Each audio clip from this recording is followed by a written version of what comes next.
to have our health and wellness conversation in the month of January, and we're building up to the big workout, the Joy FM big workout at the University of Ghana Stadium on Saturday, the 31st of January 2026. We're starting at the University of Ghana Stadium at 6 a.m. prompt. We'll walk through UPSA, through Trinity Theological Seminary, then turn right to Okpongulu and back to the University of Ghana Stadium. But this morning, I want us to have a conversation about exercising. And in studio is Otis Apiankansa Senior. Otis Apiankansa, who is a senior physiotherapist at the Korle Bu Teaching Hospital. Otis, good morning. Thank you very much for joining us. Good morning. Great. And on the phone is Dr. Prince Pambo, who is sports and exercise medicine physician, CAF Medical Committee member, and Black Stars doctor, as well as FIFA match doctor.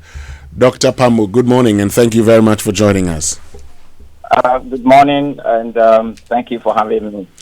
Great, and I'd love to start with you, Doc Pambo, because look, we've heard that over and over again. You need to engage in some physical activity, we need to exercise. But many have asked, what forms of exercise do I engage in? What do I do as a way of exercising, Doc? Thank you again, and let me just wish all your listeners a happy new year, and wishing everyone a very physically active 2026. I believe in the month of January, just before Valentine's Day, the gyms and the pools and the open parks are normally busy because everybody would have in their New Year resolutions that I'm going to get very physically active in the coming year. So back to the question, what do I do when I tell myself I want to exercise or I want to be physically active for health benefits?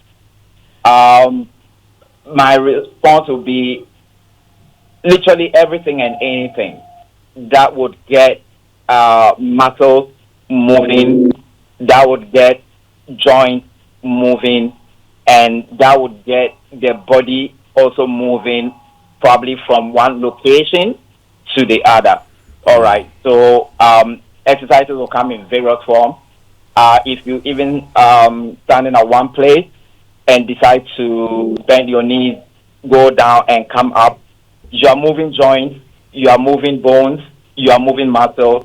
That is physical activity. You can jump into the pool, swim up and down. You are moving joints, you are moving muscles, you are moving bones, and you are moving the body from one location to the other. You can decide to hit the bench, lift that 2 kg, 5 kg, 80 kg, 100 kg. It's all movement, joint, muscle, bone, and in all these, a very important organ for the heart. All right, it's also working. Pushing blood, the lungs are active, oxygen is moving, vessels are opening, and probably life gets better. This will be a summary of what I would want to prescribe as exercise or physical activity. You don't need any fanciful gym. You don't need any particular prescribed boots. You just have to be comfortable in your body, the very location you find yourself, and in your mind. Okay, I'll get back to you. Let me come into when I get back to you. I'll find out about aerobics, and how that also contributes to physical activity and the benefits of that. But Otis, let's find out. Because movements and everything is important, but there are those who've also talked about, a certain duration helping the body. So in a week or in a month, how many hours, how many minutes should I be physically active? All right, thank you so much. So in terms of duration, what I would say that is age. It should be age specific.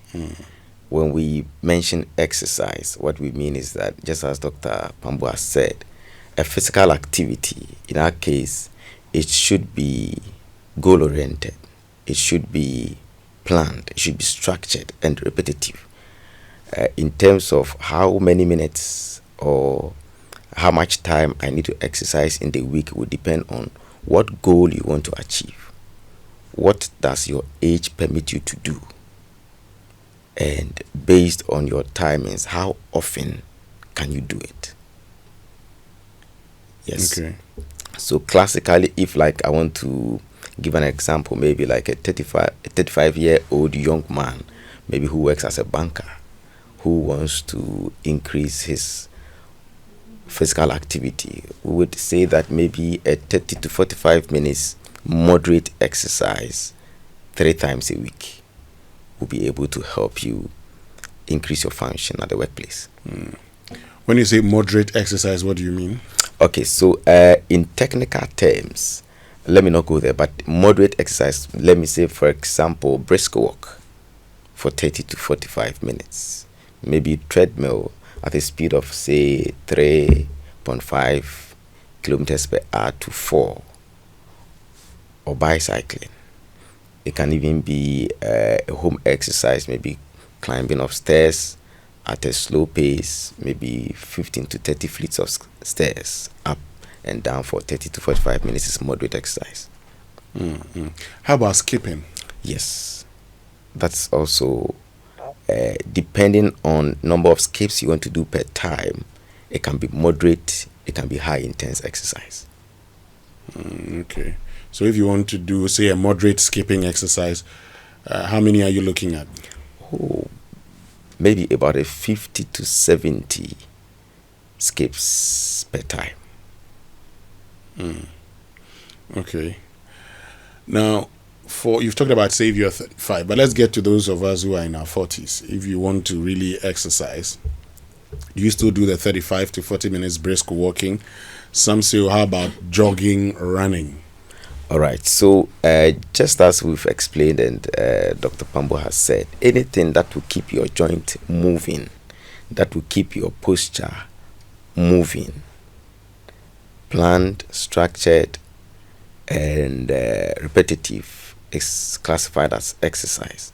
So at age 40, you may not have to do running like what an athlete would do.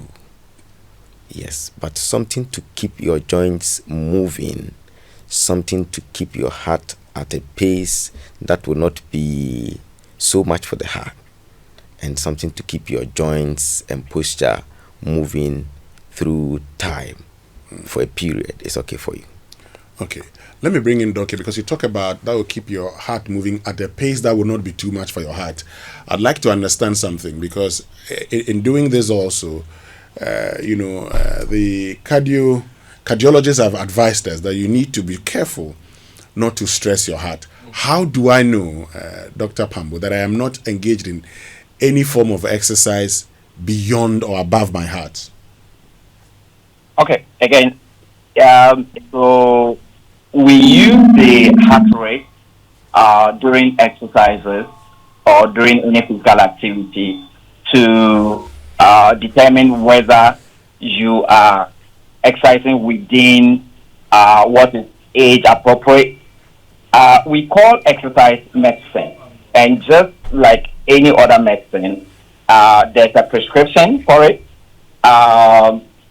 There should be a dosage for it, which authors or the experts in the studio mentioned. So when it comes to the heart rate, what the book will tell us is, if you want to know the appropriate heart rate you should be hitting when you are exercising, they would say you take the figure 220. So 220, you would subtract your age from that 220. So if you are 40 years, you would have to subtract 40 from 220. That brings you to 180. And then conveniently, if you strike 70% of 180, then possibly that should be the kind of maximum heart rate you wouldn't want to go beyond.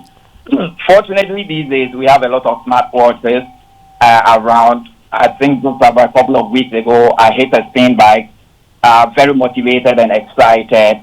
Then my smartwatch started telling me, you're an old man and you are hitting above your heart rate at the maximum you should be going. So you have to slow down. So that is one of the things we would use when the cardiologists are actually cautioning us this. We also say that maybe you're not wearing a smartwatch. Maybe you don't even know this 220 minus 40, 70% hitting it. First of all, you need to know what targets you want to reach. Are you going for cardiovascular fitness? Are you going for fat burning, as in weight loss and all that? So this one you need to be speaking with a specialist. But the basic thing I always tell people and clients would be, you need to listen to your body. Okay, not all 40 years are 40 years. Not all 28 are 28. You might meet somebody who is 40 years and would have a better capacity to do more than somebody who is 28.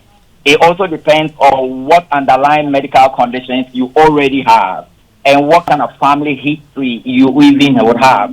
So it's very important to know all these basics before you even begin to push harder. So listen to your body. I know if I hop on the bike or I begin to run or walk brisk, after 10 minutes or at a particular pace, I get unnecessarily tired. It shouldn't be the case. Okay, exercise should not get you to the point where you can't even catch your breath anymore and you begin to pant. If you are not competing for the Olympics or anything, these are not very necessary. Okay, so you need to listen to your body. You are doing some maneuvers and you realize that after each of these maneuvers, your knee is just too painful. Sometimes the knee is a bit swollen. You don't need to push beyond that, and you need to give your body that attention. So there should be some level of comfort within the exercises you are doing, and how your body responds to it is very important. And we always advise that athletes seek medical attention by way of doing some basic investigations on yourself. Do an ECG for your heart, have your blood pressure checked, have your sugars checked. And the basic. Then you can hit the exercise programs and hit it nicely. Okay. We'll talk about the underlying conditions shortly, but before we get into that, I said I was going to ask you about aerobics and the importance of that. What's the impact of aerobics on the body? Right. So aerobics would simply mean the kind of exercise that would get you needing a lot of oxygen, all right, to move. So these ones will come with, be it, dance aerobics, spin, you are on the treadmill, you are on a bike, you are just around the place. Now, so aerobics really would focus a lot more on the cardiovascular system. So people would then say, oh, cardio. All right. So it gets the heart working very well. The heart tends to contract a bit more. The vessels or the blood vessels will dilate a bit more. Blood will go up and down to the lungs, take a lot of oxygen, all right, and supply to the rest of the body. So the place or its health benefits are very big on the cardiovascular diseases, like the hypertension and any other cardiac problems. Now, we have come to realize that, we have aerobic, anaerobic. It's you can't really dissociate them completely. Part of the aerobic, your instructors are asking you, lift your hands, bring them down, squat up.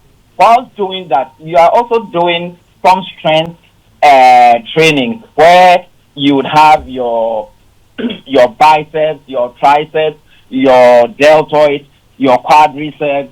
As in muscles in the thigh, muscles in the arm, also contracting, okay, and relaxing. These are also some forms of anaerobic movements, okay, that begin to help.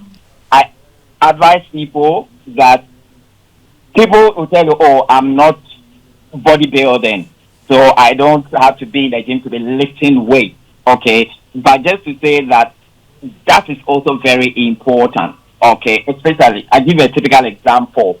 If your doctor is saying, as part of controlling your sugar levels, you are diabetic or pre-diabetic, or there's a family history, as part of controlling the sugar, we advise you to exercise. Okay, if you see the exercise physicians, sports physicians, okay, then we will tell you that, okay, we are hitting diabetes. We know the hormone insulin helps to regulate sugar levels. Now, the mediators or receptors for insulin are located within muscle.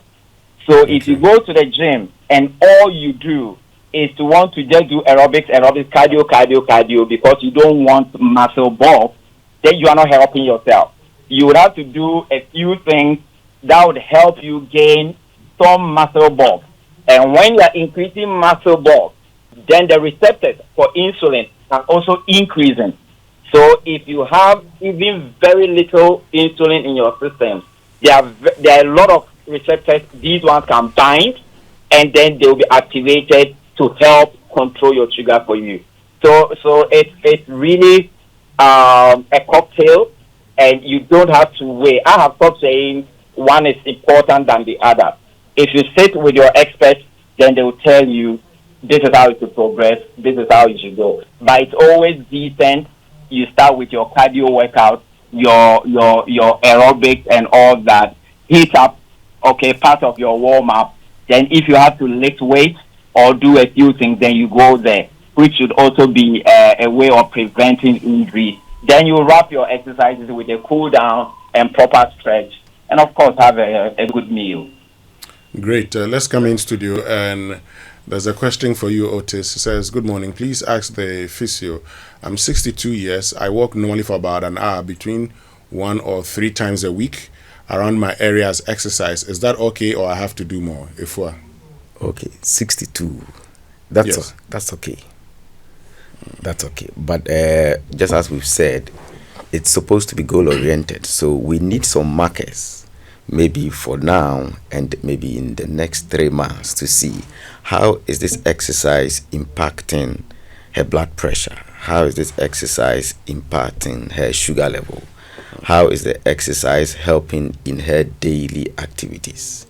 Then we would know whether this exercise has been very necessary, and then that can help us add some adaptations, either limit it or add some few more or take some out. okay. Glory from Kokrobite says, please, is it true that if I'm doing any brisk activity without consciously having in mind that I'm exercising, it doesn't count as exercise? Yes. There are a bit of technicalities between exercise and physical activity. Okay. Those of us, even in the field, we go ahead to say therapeutic exercise. So activities that will move our joints such that we're going to burn calories is a physical activity. Any activity that will change your joint position or your posture, that requires energy expenditure, that requires burning of calories, is a physical activity. Now, once you structure this, once you set a goal and it becomes repetitive, then it becomes exercise, especially for fitness. Now, when you want to use this same mechanism to impact a health challenge, then it becomes a therapeutic exercise. For example, as Dr. Pambo was explaining, if you want to use exercise as a means of regulating your sugar levels, and then you structure it, you set goals for yourself, and then it becomes repetitive, this then becomes a therapeutic exercise. But then if you just wake up and say, oh, because I think I have sugar, let me just go and walk. You walk, the next time you go again is 2 weeks' time. You are just being physically active. That cannot be classified as exercise. Okay.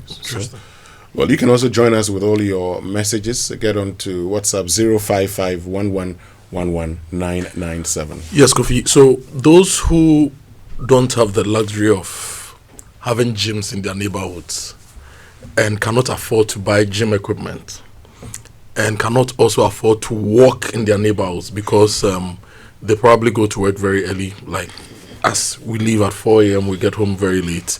And even when you're home early, you don't have proper streets or roads because there is all dust. So you don't want to walk in those areas. What simple exercises can we do at home in the confines of our, maybe in our living room or our bedroom, to keep us going? Yeah, I had the opportunity to visit a woman who has a very tight schedule. And as part of the initial assessments that we did, we realized that her stress levels at work was predisposing her to getting elevated blood pressures. So in the course of our meeting, what I did was that I decided to add to her routine breathing exercises. Okay. She's at the office, but we decided to take in deep breath, hold it for 10 seconds, and then blow out. So I told her she should do it 10 reps and rest for 10 sets. We realized that for 1 week, just the breathing exercises has created a lot of relaxation for her, that she now uses it as a mechanism to release stress, and that has impacted her blood pressure. You So get it? simple breathing exercises. Simple breathing exercise. You Press have ups no and push-ups, idea. pull-ups. You have no idea what that can do to your blood pressure or your pulse rate. Yes, so you don't need to hit the gym before you exercise. You don't need to hit the road before you exercise. You can design basic exercises even in your bedroom. Dr. Pambo, if you're on the line, any further thoughts on this? Thank you again.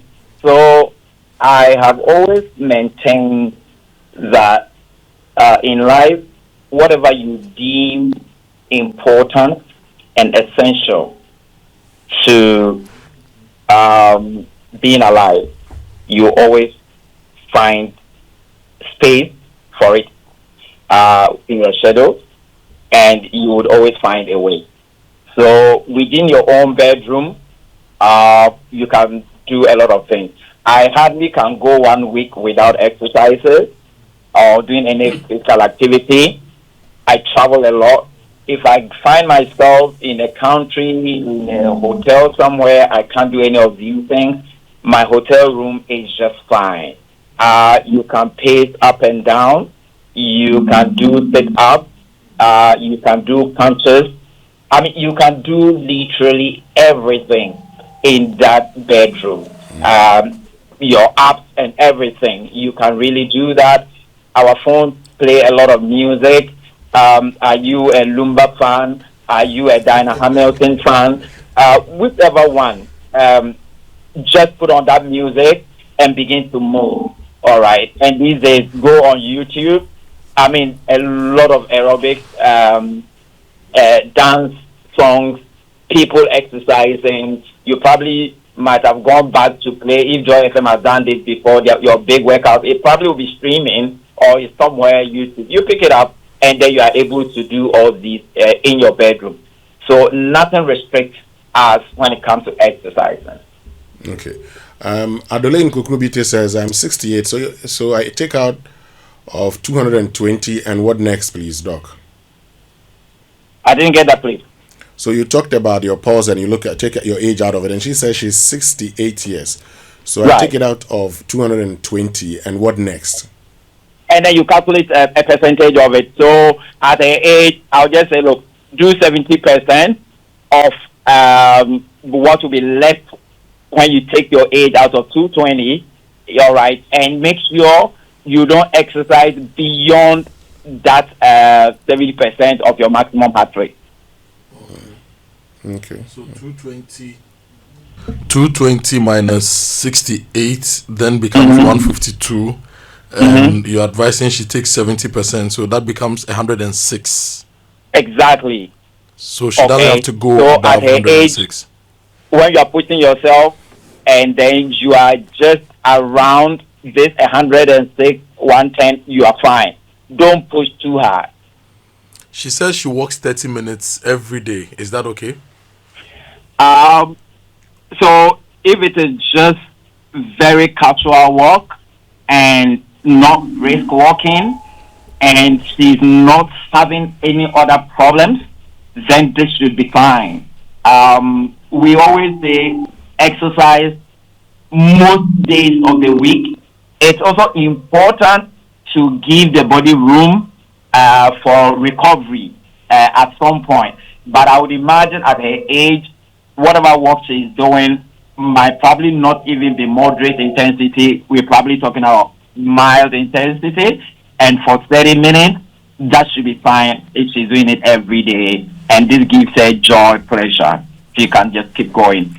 If her knees are beginning to talk, if ankle joints are beginning to talk, then she would have to take it. Because we also have people who get addicted to exercise, and then you see them wearing knee support, all sort of support, because the knees are giving, and they just can't stop. You need to see an exercise expert. You need to see orthopedic guys. You need to see any doctors who are involved, your physiotherapist. Then we can have a discussion around the type of exercise, so you don't also hurt yourself. Nee is asking my question for me. It's been asked already, but we'll ask the question again. If I don't exercise per the definition given, but I have a lot of physical activity, does it not have an impact on my health by improving it? So I'll use myself as an example, right? Typically every week, Wednesday to Sunday, I'm on a farm.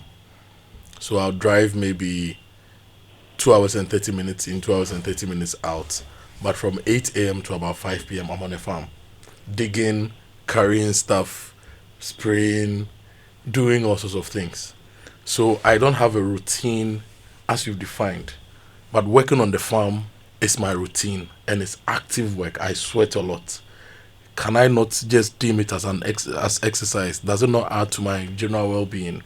Yes, definitely. Once there's physical activity, it may have an impact, or it will have an impact on your health. But then the impact can be positive or negative. Dr. Pambo mentioned that are your ankles not talking, are your knees not talking? What we mean is that once you engage your body, the body now begins to wear and tear. The joints begin to wear and tear. And these wear and tear repairs occur when the body is at rest. So in as much as we are advocating that we exercise, we're also looking at the angle where you don't wear and tear your body constantly, so that you don't give your body room for repairs. Because repairs or regeneration of the body occurs when the body is resting. Yes, so physical activity as part of your daily life, very important. But we're also looking at the positive impact and not stretching the body in order to get adverse effects for the physical activity. Kofi, you know, Otis has brought us to one of our biggest problems as young men. When we were younger, it was 50, 60-year-old parents who had lower back problems and knee problems. But these days, your average 30, 35, sometimes even the 25-year-olds are reporting having lower back pain, knee problems, and all those things. What do we do to avoid that? Times have changed. And probably because of modern day urbanization, maybe we are sitting more, especially for the back. Or even for those of us who go to gyms to even exercise, probably we are lifting more. So the challenge has been that we've not had enough expert counsel in our postures, in our activity-based, and modern day work has also kept most of us sedentary. So we are either sitting a lot. That's why we are recording some of these spinal or back issues. But at best, if we have a lot of, if we have the best of postural counsel, and if we are lifting, but lifting per what our bodies can permit us, and if we are moving as we ought to move, we should be fine. Dr. Pambo, young people and back problems, knee problems, neck, ankle problems, thoughts on that? We are seeing a lot of that in our clinics these days, and I think it all comes to bad posturing.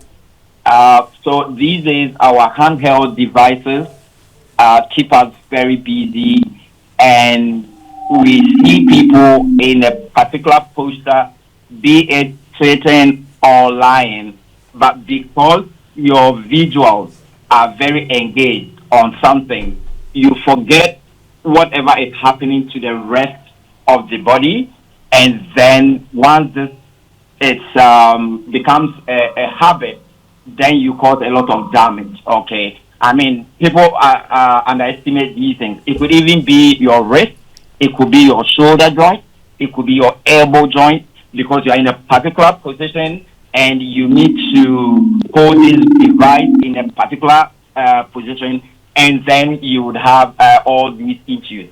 The other thing we are also seeing when it comes to these musculoskeletal disorders would have to do with we are in a generation where we are seeing a lot of overweight, obesity, and once you are moving around with a particular weight that is not what probably your body is designed to carry, then you are causing wear and tear for the various joints, and then you definitely come down with some of these musculoskeletal issues. And of course, people also find themselves in gyms. I've walked through certain gyms, and I could tell straight away, even the instructor doesn't know what he or she is doing. Their interest is just to see that the client is sweating. And I've heard and seen when the client is even saying, I'm petting, then that's where they tell you, oh, keep pushing. So is it suffer to gain or no pain, no gain? All right.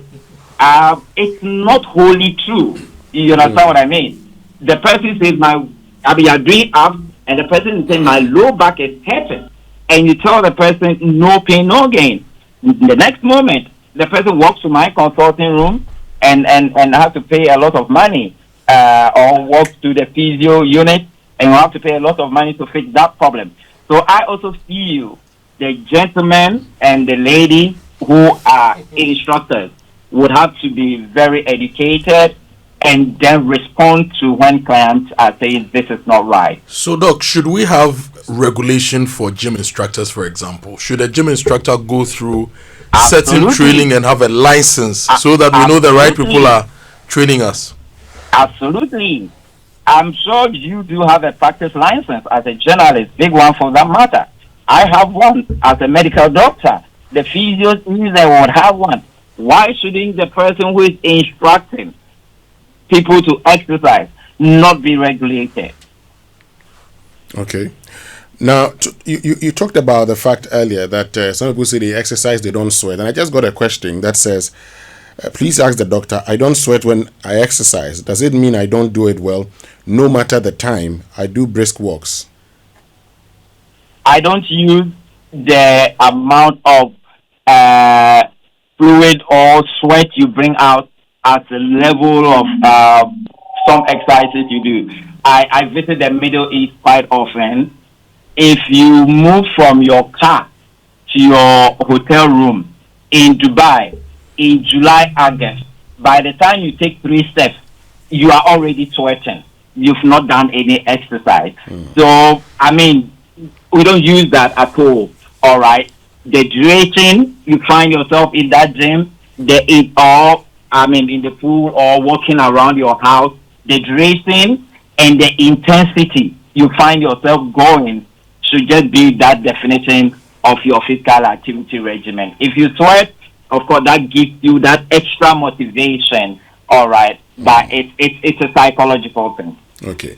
This one says, please, my work makes me be on my feet the whole day, and I consider it as an exercise. Is it enough? I am a 49-year-old woman. Let me throw this in. It's a exercise or physical activity comes with mental health benefits. Okay, and it's one of the key therapeutic interventions when you are dealing with people with mental health challenges. Okay, so standing on your feet throughout the day working, does it bring you joy? Are you happy doing that? I always tell people, somebody tells me, oh, I walk from my house to Medina Zongo Johnson and it's 1 hour every morning to get a vehicle. Is this something you are happily doing? If you are doing it and complaining that when would God take poverty away from me, then you are not gaining by way of physical activity. Okay, you mentioned you go to your farm, all right? You are doing the farm and you have joy and everything, and in your mind, something tells you that I'm also exercising. You are gaining from this. So don't say that I'm a banker, I'm an insurer, and I'm on my feet a number of times the whole time through. If it is not something that you are doing with pleasure, then you wouldn't consider it as extremely beneficial. You might have some benefits, but you should still create room to do some exercises or physical activity that you enjoy as well. People find themselves in offices where they would decide that at 12 noon, at 3 p.m., I'll just go up and down the staircase within my banking hall or the whatever space I find myself. And this is part of my exercise regimen. Good.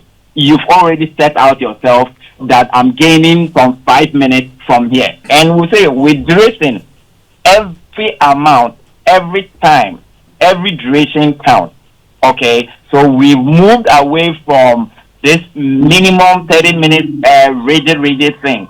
If you can have 5 dotted around and you are hitting probably close to 200 minutes at the end of a week, I mean, you're probably good to go. Great. Francis Noyayefa says, good morning. I'm 57. I do 30 push-ups every morning. I push my 12 kg dumbbells every morning. I walk 30 minutes briskly every Saturday morning. I maintain my gardening every day at 5 a.m. to 6 a.m. most days. And I do my medicals twice yearly and my vitamin supplements approved by my doctor. So far, so good. Let me bring you in, Otis. Yes, I like the fact that he said that he does his medical exams twice every year. And I'm sure per his doctor's recommendation, that if the doctor has not taken out these activities out of his regular routine, then it means that it's having a very good positive health impact on him, and that should be good. Okay. Papa Ansa in Latek says, please, is cycling a good exercise? Yes, of course. Cycling is a good exercise. Yes, cycling can be moderate, it can be high intensity exercise. Yes, but then again, once we are saying it's good, it doesn't mean that it's good for everybody. There's some people that cycling is not good for. Yes. For example, in clinical practice, if somebody undergoes, let's say, a surgery of the hip where we have implant in the hip, we can be doing cycling. Yeah. Talking about that, let me bring Dr. Pamo. You talked about the fact that based on your underlying conditions, it'd be important to know what forms, the group of people who may not be able to engage in these exercises that we're talking about, Doc. Thank you very much. So, if, for instance, you have a very, very uncontrolled high blood pressure, okay, and anytime you initiate any form of physical activity, it keeps flying. Obviously, no exercise medicine expert would ask you to continue exercising. So you would have to necessarily get this blood pressure under good control before you can hit the gym. There are certain cardiac problems, like an inherent heart failure and all that. Okay, your cardiologist would advise you that you wouldn't be able to do exercise, zero exercise, maybe until things get better. Now, for instance, if you also have a typical joint problem, so I take care of sportsmen and women a lot. Okay, if you have a particular sport injury, you've torn your cruciate ligament or your meniscus are gone. You are maybe not a footballer, a sports person, but I mean a normal person going about your daily activity, and then something happens in your office, you slip, and then your meniscus are all gone. Until the physios get you to a point in your rehab regimen, okay, you will not be allowed to even do any exercises at all. Okay, so these are there. We don't have anything that we would say that this individual for life you cannot exercise, when we can't also name a particular disease condition, unless in fact people with even stroke and almost bedridden, the only thing we believe can bring you back on your feet partially or fully is some level of assisted physical activity, which is done by physiotherapists largely. Okay, so really that is what it is. But you having a condition that will not permit you to exercise, it's always not a permanent situation. It's a situation that will get you seeing the appropriate doctors. Once you get fixed, and then we'll bring you back, and then you begin to hit your exercise regimen gradually before you taper up.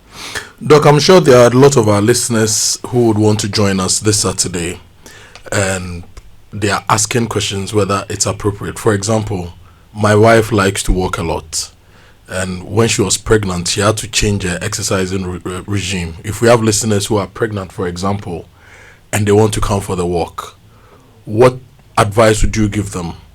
And this question is in two folds. There are people who like to exercise. When they get pregnant, how should they change their exercise regime? And there are people who don't exercise at all, but they advise that when they get pregnant, they should exercise a little bit. What advice do you have for these group of people I'm talking about? Okay, great. So for your big workout come Saturday, no individual is ruled out of it unless your doctors have given you marching orders that you can't do this because of these reasons. Now, I would love to see a lot of pregnant women actually leading your exercise session. All right. So I have maintained that if your obstetrician gynecologist never told you that there are some contraindications to you exercising in your pregnancy, at every level in your pregnancy, you should be able to do some exercises. The level, the intensity will just be reducing when you are approaching term. In fact, research confirms that to have a very uneventful delivery, all right, one of the things that would help is if you are exercising appropriately during the time of your pregnancy. Your pelvic floor, your ab muscles, and everything are well toned and strong. That woman just pops on that delivery bed and the baby is out, all right, and you don't have any other complications.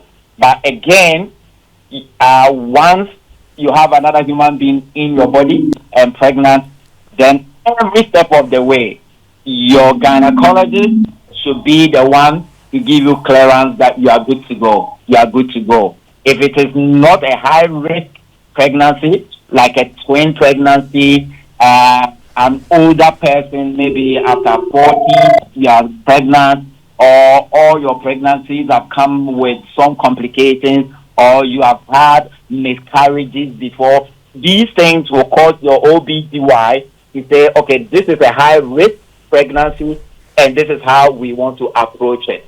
But every human being, including our pregnant sisters, mothers, and wives, are permitted to exercise, and it actually gives them very good outcomes. It gives that baby in there good outcomes when that baby can speak, because blood is flowing well, and there are good exchanges between mother and baby, and it's always the best of outcomes. Great, but Doc, there's this question for you before we wrap it all up. It says, please, I'm 50, but I walk a lot. Is this also good for my age, or it will affect my knee like someone advised? So, like I said, 50 and walking a lot, there's absolutely nothing wrong with it. Listen to those needs. Look at those needs. If they are beginning to talk, beginning to hurt, then it's time to reduce either the duration and the intensity, and then you seek medical advice. Doctors will just maybe do some x-ray and say, okay, you are good to go.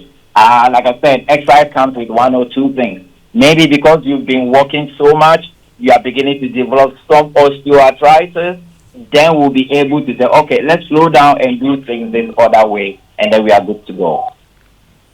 Great. Let me give you the last, word, Otis. So, Saturday we're going to be walking, and there are people who are listening to us now. Maybe undecided. They're asking, why do I need to engage in a physical activity? Why must I exercise? Why is it important that we exercise? Yes, so we have talked much about the impact that exercise will have on our musculoskeletal system, like on our muscles and then our bones. Doc also mentioned about the impact of exercise on our mental health. We've also, through the discussion, have mentioned that exercises improve our cardio function. It works on our heart, our blood vessels, and then other organs related to the heart. We've also described that exercises have influence on our hormones, and we mentioned that of insulin helping to regulate our sugars. So if we take the whole body, exercise, most parts of the body are affected by regular exercises, and exercise is one of the key things that as a human being you need to regularly engage in for diverse health benefits. Is it good to eat before exercising? Yes, so the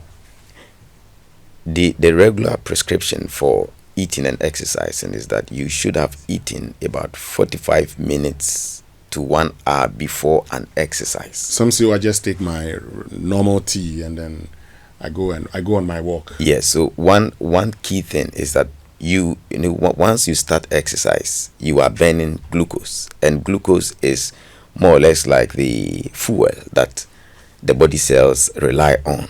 So you need a certain amount of glucose in your body to be able to burn them out. So if you have less glucose, your body will begin to react once you are burning out. Yes, so you need a level of sugar or a level of glucose in your body to be able to burn them out. So you don't exercise when you don't have, or you don't have any means of getting from the body. Okay, so is it advisable to eat before going out for such a long walk? Say on Saturday at home, I take an early morning tea before I go out to walk for 30 minutes, come back and do some exercises. Yes, I'm very sure that some of the people who may join the walk may be probably diabetic. And this person will say, okay, I don't want to miss medications, so let me take my medications before I join the walk. Already, the medication is going to take or regulate the glucose levels in the person's blood. So if the person doesn't top up, medications will take his or her glucose, and then the exercise will also take his or her glucose. It will render the person being low in glucose, and that can be tremendous. I mean, that effect can be harmful. Yes, so before you come, if you're on medications, make sure you take your meal, you take your medications before you come. You have no idea. Probably there may not be any snacks, there may not be any food. I don't know how the arrangements will be, but once you come, your body should have a certain amount of glucose that can be burnt out. Okay, Good one. Yeah, good one. Good tip. Thank you very, very much, Dr. Prince Pambo, who's sports and exercise medicine physician, member of the CAF Medical Committee and Black Stars doctor and FIFA match doctor also, for joining us this morning. And to you, Otis Apian Cancer, senior physiotherapist, Kolebu Teaching Hospital. We're grateful to all of you. Thank you. Thank you so much. And on Saturday, we hope to see you at the University of Ghana Stadium. Sure.